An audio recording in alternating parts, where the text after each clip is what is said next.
ambigram o baliktaran. Ngayon naman palma. Sulat muna natin yung palma na magkakatapat ang bawat letra na magkabaliktaran. At maraming salamat nga pala sa nagpagawa ng ganitong apelyido. At shoutout sa lahat na may apelyidong palma. Simulan muna natin dito sa pinakagitna. Kuha muna tayo ng isang horizontal line para sa letter M.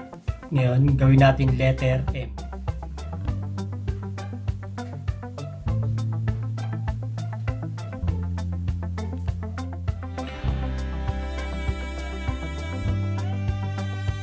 Ngayon meron tayong letter M ng second to the last letter ng palma dito sa taas. At sinunod ko na itong letter A sa dulo para preparasyon siya dito sa letter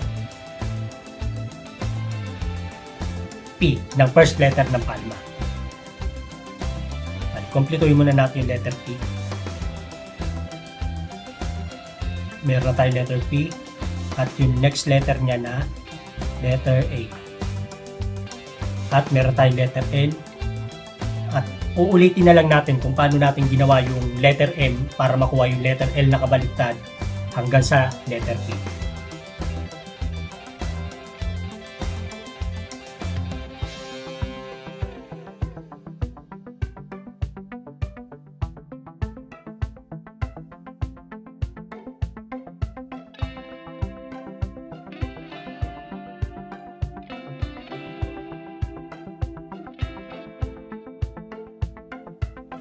Palma, kapag ka binaliktad, palma pa rin.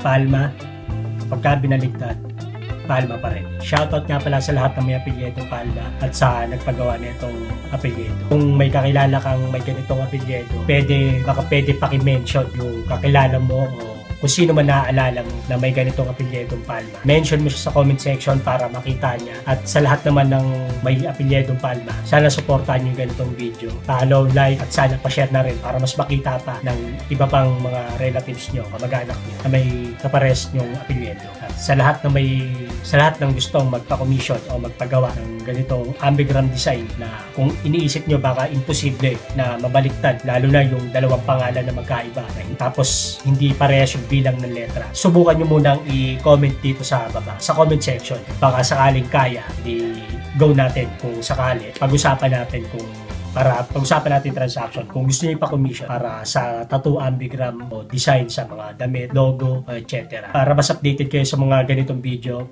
follow niyo ako at mag-comment kayo kung may gusto kayo itanong. At yun lang, maraming salamat. Palma, kapag ka binaliktad, palma.